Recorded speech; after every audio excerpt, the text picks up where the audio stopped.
न सिर्फ आपकी सियासी ताकत में इजाफा करेगा नांदेड़ में, बल्कि मुझे पूरा यकीन है कि नांदेड़ की आवाम के लिए अगर आप यहां से मजलिस के 30 से ज्यादा उम्मीदवारों को कामयाब करेंगे तो यकीनन इंशाअल्लाह ताला नांदेड़ से मजलिस का मेयर जरूर बनेगा। और उसको बनाने के लिए हम तमाम को मुत्तहिदा अपने के कोर्ट का इस्तेमाल करना पड़ेगा। आपको ये नहीं देखना है कि मजलिस का उम्मीदवार कौन है, आपको ये देखना है कि मेरी मताए अजीज मजलिस इत्तेहादुल मुस्लिमीन है और पतंग के निशान पर आपको बटन दबाकर नांदेड़ के एक रोशन मुस्तकबिल के लिए मेरी आपसे एक अपील है कि मजलिस को कामयाब करिए। मेरे अजीज दोस्तों और बुजुर्गों, मैंने सुना कि यहां के महाराष्ट्र के साबिका चीफ मिनिस्टर जनाब अशोक राव चौहान साहब ने कहा कि उनका खानदान पिछले 70 साल से नांदेड़ की खिदमत कर रहा है। और फिर अशोक राव साहब ने यह भी कहा कि नरेंद्र मोदी जो है, क्या कहा उनको, मोदी को कहा कि वो एक बहुत बड़ा इंजन है और अपने आप को उन्होंने कहा कि मैं छोटा इंजन हूं। मैं जरा देख के बोलता हूं क्या बोले मोदी।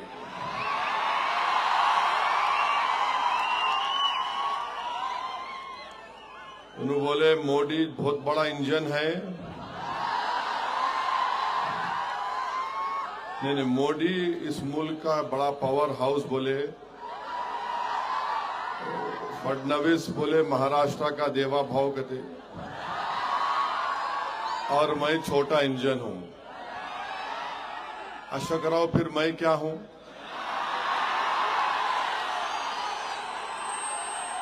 ये समझ में नहीं आ रहा। उनको पावर हाउस, उनको देवा भाव, मैं छोटा इंजन। अशोक राव साहब, आप हमको कमतर मत समझो। आप भूल गए बरसों पहले यहीं से मजलिस के अरकान बल्दिया कामयाब हुए थे नांदेड़ शहर से। मगर आपको बताना ये चाह रहा हूं कि अशोक राव साहब खुद कह रहे हैं कि 70 साल से हमारा परिवार नांदेड़ की खिदमत कर रहा है। तो उन्होंने कैसी खिदमत की? देगलूर के इलाके में कोई तरक्याती काम अंजाम नहीं दिया गया।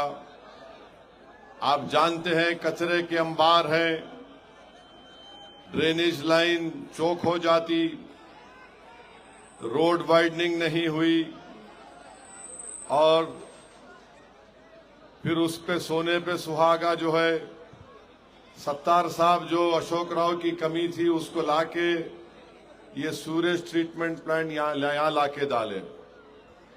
और फिर आप देखते हैं कि मैदान नहीं है। मिल्लत नगर इलाके में गंदगी की वजह से सेहत को खतरा है। बद जानवरों की आबादी बढ़ते जा रही है। बारिश थोड़ी हुई तो तालाब बन जाता है। मिल्लत नगर का रास्ता बनता नहीं है। बच्चे बूढ़े हो गए, बूढ़े दुनिया से चले गए, मगर मिल्लत नगर की रोड अभी बन रही। मुस्लिम इलाके में छोटे छोटे खांचा फरोश को पुलिस की तरफ से रोका जाता, मगर हजरत पुलिस माशाल्लाह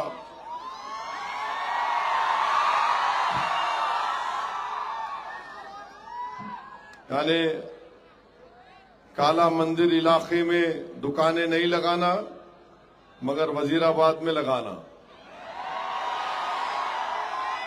लगता है इनके ससुराल है वहां पे। पूरे शहर में सीमेंट कंक्रीट की रोड का काम हो गया, मगर देगलूर नाके के रास्ते हिंगोली गेट तवाजे गांव का रास्ता वहां पे कुछ नहीं होता है। और जैसा इलेक्शन आ गया बरकत कॉम्प्लेक्स था, वैजगांव फ्लाईओवर की बात होती, उसके बाद भूल जाते। लाइट का बराबर इंतजाम नहीं है और रास्तों का हाल तो मैं भी देख के आया हूं। एक गड्ढे से बचाने को शकील में और ड्राइवर दूसरे गड्ढे में उतार दिए। मालटेकरी ब्रिज जो शहर का सबसे तवील ब्रिज है, अशोक राव साहब की मोहब्बत दिखा रहा नांदेड़ से, हर जगह गड़े। अशोक राव साहब अगर इतना आप काम किए तो देवेंद्र फडणवीस को क्यों आना पड़ रहा नांदेड़ में इलेक्शन के लिए?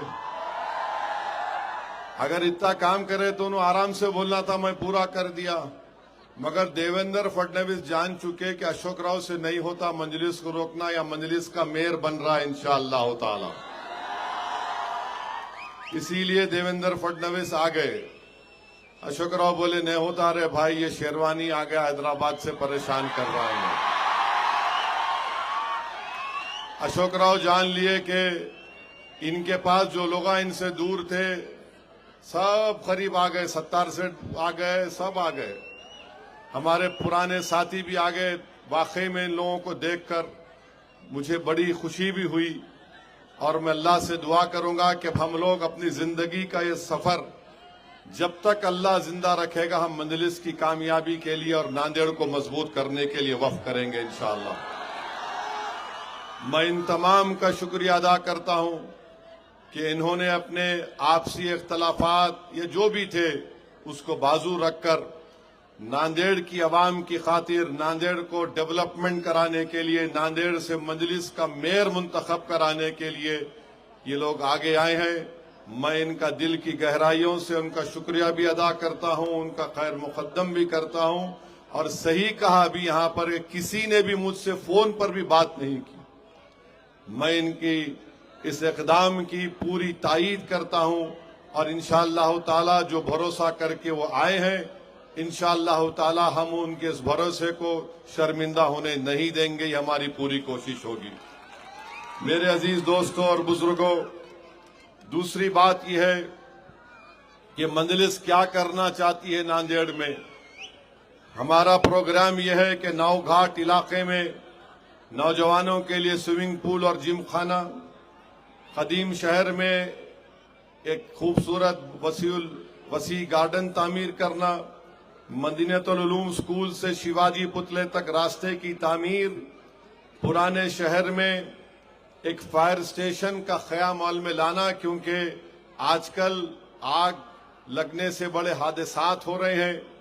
मदीना नगर से खयूम प्लॉट 50 फीट के रास्ते की तामीर और पुराने शहर के अक़लियती तुलबा के लिए ITI और टेक्निकल कॉलेज का क़याम, माल टेकरी इलाके में 5 एकड़ अराजी पर प्ले ग्राउंड की तामीर का मंसूबा और हैदराबाद के दवाखाने को तोसी करके मिनी हॉस्पिटल 100 बेड का बनाने की हमारी कोशिश होगी।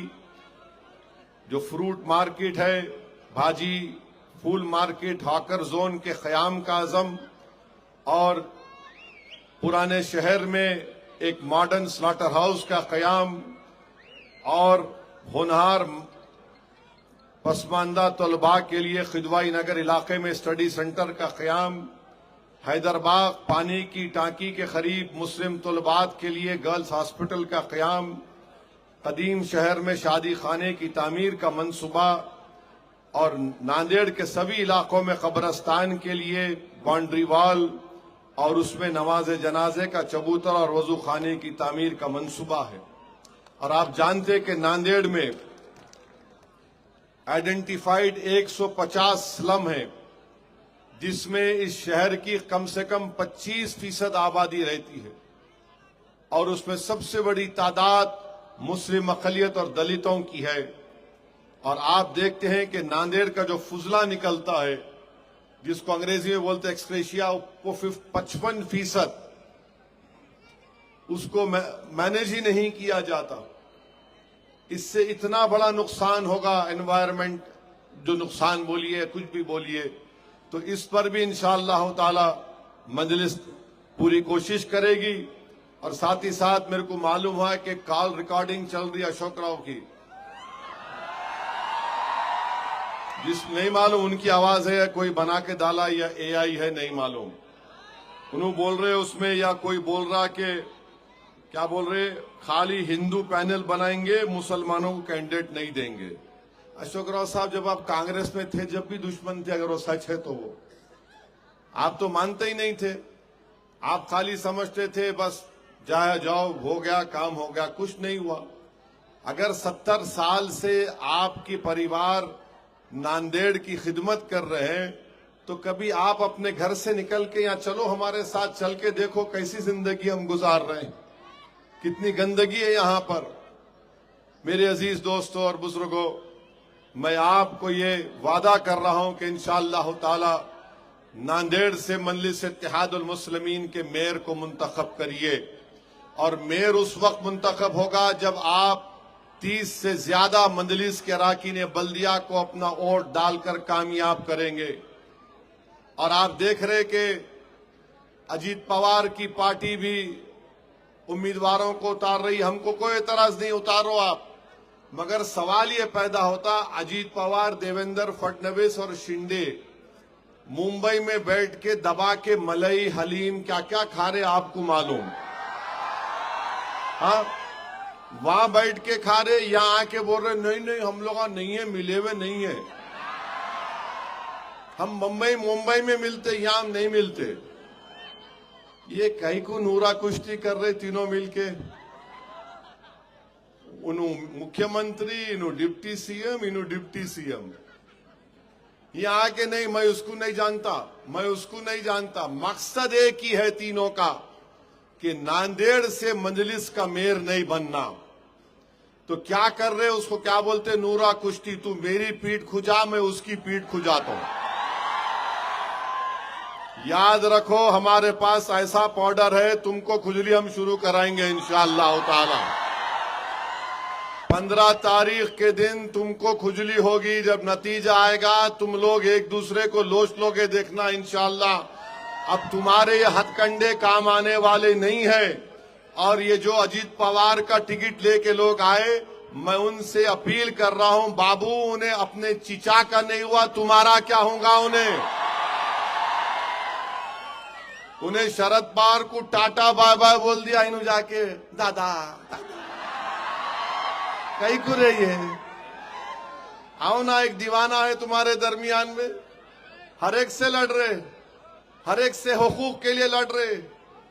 क्या एक एक जिसके दिल में अल्लाह ने दिल दिया और सोच दिया, वो जानता है कि नरेंद्र मोदी ने अपने 11 साल में अपने इख्तिदार के जरिए एक बहुत बड़ा गलत काम किया है, वो वक्फ के कानून को बनाकर। आप जानते हैं कि वक्फ का कानून भारत की पार्लियामेंट में तरमीमी कानून मंजूर होकर एक नया कानून बन चुका है। आप जाकर किसी मौलाना से पूछिए, किसी एडवोकेट से पूछिए, किसी डॉक्टर से पूछिए, किसी से पूछिए, वो सब एक ही आवाज में बोलेंगे कि मोदी, अजीत पवार और शिंदे ने मिलकर एक ऐसा कानून बनाया कि जिससे मस्जिदों को, दरगाहों को, खानकाहों को, कब्रस्तानों को खत्म करने का कानून बना दिया गया। आप बताइए, महाराष्ट्र में हमारे हिंदू भाई हैं, क्या उनके टेंपल की कमेटी का मेंबर कोई गैर हिंदू बन सकता? नहीं बन सकता, और नहीं बनना चाहिए। मगर मुस्लिम धर्म का वक्फ बोर्ड में मोदी ने कानून बना दिया कि कोई गैर मुस्लिम भी उसका मेंबर बनेगा। ये आर्टिकल 26 का ग्रेव वायलेशन है। दफा 14 हिंदुस्तान की आइन का फंडामेंटल राइट है, उसकी खिलाफ वर्जी करता है। अजीत पवार ने तायद की, शिंदे ने तायद की, चंद्रबाबू नायडू ने तायद की, कुमारस्वामी ने तायद की, नीतीश कुमार ने तायद की।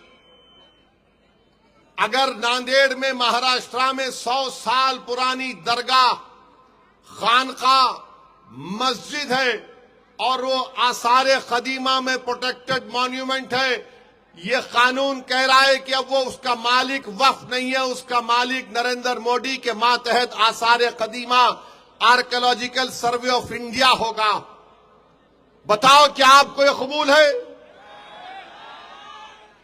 और मोदी ने ऐसा कानून बनाया कि ये कानून का सेक्शन 3D या 3C है, कहता है कि इस तरमीमी कानून से पहले जो ट्रस्ट था और अब वो ट्रस्ट कोई बनाया जाएगा तो वक्फ नहीं रहेगा। क्यों लाए मोदी ये कानून? क्योंकि हिंदुस्तान का, भारत का सबसे दौलतमंद आदमी जो है, जिसका घर खोजा वक्फ के यतीम खाने पर बनाया गया, क्योंकि उन्होंने ट्रस्ट को बनाकर उसको बेच दिया, तो उसको बचाने के लिए मोदी ने कानून बना दिया कि जो ट्रस्ट पहले था या बाद होगा वो वक्फ नहीं होगा। और हमसे हमारी मस्जिद, दरगाह और खानकाह को छीनने के लिए अजीत पवार भी सपोर्ट किए, शिंदे ने सपोर्ट किया, सबने किया। ये 15 जनवरी को जो इलेक्शन होने जा रहा है, मैं आप तमाम से अपील कर रहा हूं, जो वोट डालने का इख्तियार रखते हैं, ये कानून भारत के संविधान के खिलाफ बनाया गया, जिसको बाबा साहिब अम्बेडकर ने बनाया था। ये कानून आर्टिकल 14, 25 और 26 का पूरा वायलेशन करता है। हमारा मुकदमा अभी सुप्रीम कोर्ट में चल रहा है, मगर मैं अवाम की अदालत में आकर आपसे अपील कर रहा हूं, भारत के आईन और संविधान को बचाने की जिम्मेदारी हर फर्द पर है।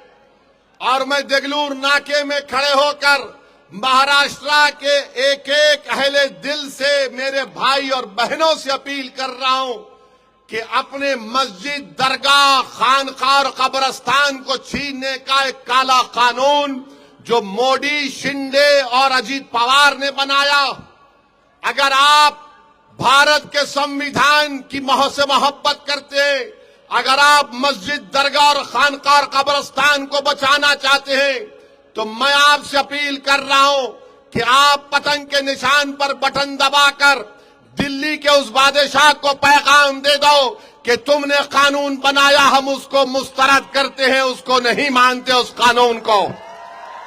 क्या आप 15 तारीख को वक्फ के काले कानून के खिलाफ मजलिस को देंगे या नहीं देंगे? हाथ उठाकर बताइए। मस्जिद, दरगाह, खानकाह को बचाने के लिए पतंग पर बटन दबेगा तो सुन लो अजीत पवार, अशोक राव, नरेंद्र मोदी, शिंदे और कांग्रेस वालों, अगर कांग्रेस के लोग हिम्मत है तो बोलो मेरी जबान में, मगर नहीं बोलेंगे। सेकुलरिज्म का झूठा ये जो चेहरा ओढ़कर कांग्रेस आती है और सिर्फ तनकीद हम पर किया जाता है। अफसोस होता है सत्तार साहब, अब्दुल सत्तार साहब, आप पर कि आज आप हमको उंगली उठाते हैं, हम पर तनकीद करते हैं। अरे सत्तार साहब, अगर तुम मेरा एहसान नहीं मानते तो कम से कम तुम ये तो जानते ना कि मैंने लाला को तुम्हारे खिलाफ नहीं खड़ाया था ताकि तुम जीत जाओ। सत्तार साहब, अब्दुल सत्तार साहब, और ज्यादा बोलूंगा ना तो तुम घर से निकलना बंद हो जाएगा। जावेर साहब भैंसे के जानते हैं, मैं भी चाहता था कि कोई मुसलमान जीत जाए, मगर आज आप हमको ही आईनादिक उंगली उठा रहे हैं। सत्तार साहब ऐसा मत करो आप, ये जबान बहुत लंबी है, तुम्हारे सियासी बाप के खिलाफ बोलती है। आप एहसान फरामोशी करना चाहते हैं, कर लो, मुझे उसकी कोई फिक्र नहीं, मगर मैं नहीं बोलना चाह रहा था। तुमने मेरी जमात पर तनकीद की। बी टीम, अरे तुमको तो छोड़ दिए थे ना, तुम नहीं जीते तो मैं क्या करूं? आप जानते हैं पार्लियामेंट का इलेक्शन हुआ, यहां का एमपी कौन सी पार्टी का है? बोलो, कौन सी पार्टी का एमपी है नांदेड़ का? किसका है? किसको वोट दिए तुम? असेंबली में किसको वोट दिए? सत्तार को वोट दिए नहीं दिए? कितने लोग वोट दिए? हाथ उठाओ, शर्मानों को। उन्होंने कई को हार गए, कई को हारे उन्होंने। कौन उनको वोट नहीं दिए? अरे शर्मानो को जी कौन वोट नहीं दिया उनको? उन्होंने मेरे को बोल रहे सत्तार साहब मालूम मैं दूल्हे भाई हूं, मगर एक बात याद रखो, वो कहावत जो बोलते ना, गरीब की जोरू सबकी भाभी, अब तुम नहीं बोल सकते। तुम नहीं जीते तो तुम्हारा मुकद्दर था। तुम्हारी अगर नीयत अच्छी होती ना अब्दुल सत्तार, तुम जीत जाते थे। तुम्हारी नीयत, तुम्हारा दिल साफ नहीं था। मगर सत्तार साहब और कांग्रेस वालों को बोल रहा हूं, पूरे मियां भाई छोड़ के दूल्हे भाई के साथ आ गए। अब कोई नहीं है वहां पे, कोई नहीं है, सब छोड़ दिए, टाटा बाय बाय बोल दिया उनको। अब्दुल सत्तार साहब, मुझे यकीन है कि इंशाअल्लाह ताला आपका बेटा अब्दुल गफ्फार हारेगा। जो बाप एहसान करने वाले पर एहसान फरामोशी करता, तो नांदेड़ की आवाम को सामने मैं सच को बयान कर चुका हूं। और रहा सवाल अजीत पवार का, अरे अजीत पवार का खंडवा पहनकर फिरने वालों, उन्हें शरद पवार का नहीं हुआ जो उसको सब कुछ दे के आगे बढ़ाया। तुम जाके नहीं कर लो, 15 तक है और क्या है, 15 के बाद तो कुछ होने वाला नहीं है। अभी भी वक्त है, छोड़ो उन चीजों को, आओ हमको एक बड़ी लड़ाई लड़ना है। मुल्क के हालात को देखो, कैसे कैसे कानून बनाए जा रहे हैं, किस तरीके से सुलेमान पठान को जलगांव में उसके बचपन के दोस्तों ने उसको मार दिया। बचपन के दोस्तों को जलगांव में सुलेमान पठान को मार दिया। जो खानदान 5 पीढ़ी से जलगांव में रहता था, सुलेमान पठान का वो वालिद बोलता है कि मैं 5 पीढ़ी यहां पर रहा, अब मेरी जान को खतरा है, मेरा बच्चा मर गया, वो गांव छोड़ के चला गया। कौन सी दुनिया में रह रहे तुम लोग? नफरत को आम कर दिया गया। मैं आपको डराने के लिए नहीं कह रहा हूं, बल्कि सच्चाई को बयान कर रहा हूं। इसीलिए आपसे अपील कर रहा हूं कि 15 तारीख के दिन आप मुत्तहिदा तौर पर अपने के कोर्ट का इस्तेमाल करिए। और मेरे इस तकरीर के बाद बहुत से हजरते इबलीस के लोग आएंगे, बोले ना कुछ भी नहीं होता, इन आते इनकी तकरीर सुनने सब जमा होते, उमंड उमंड के आते, दूर दूर से आते, बच्चे आके रिकॉर्ड करते, बस उतना ही है। मेरे भाई, वो गया जमाना, जो बच्चा था वो बोर बच्चा नहीं, शेर हो चुका है अभी। वो खाली फोन में नहीं सुन रहा, वो जाके अपनी अम्मी अब्बू को दिखा रहा, देखो सुनो अब वोट डालना है 15 को पतंग को। और वो बुजुर्गाने दीन, बुजुर्गाने कौम और मिल्लत भी तय कर चुके हैं कि हमको अपनी सियासी क़ियादत को मजबूत करना है। अगर आप मजलिस में और दूसरी पार्टी में एक और फर्क को महसूस कराने के लिए बात कह रहा हूं, ये जो दूसरी पार्टी के लोग खड़े हुए और मजलिस के जो लोग खड़े हुए हैं, वो इज्तिमाइयत के लिए खड़े हैं, इनफरादियत के लिए नहीं खड़े हैं। वो इत्तेहाद को मजबूत करने के लिए खड़े हैं, निफाक और इंतशार पैदा करने के लिए नहीं खड़े हैं। वो नांदेड़ को डेवलप कराना चाहते, दूसरे नांदेड़ को लूटना चाहते हैं। वो मजलिस के मेयर की कामयाबी को रोकना चाहते हैं, और मजलिस चाहती है कि नांदेड़ से मजलिस का मेयर बने। तो 15 तारीख के दिन आपको अपने के कोर्ट का इस्तेमाल पतंग के निशान पर करना है। और हम देवेंद्र फडणवीस और बीजेपी और नरेंद्र मोदी और अमित शाह को बता रहे हैं, मेरे भाई, जो आप हर किसी को मॉब लिंचिंग की जा रही है इस देश में, कोई बांग्लादेशी है। अरे हां, एक बात बोलना भूल गया, उत्तर प्रदेश के बाबा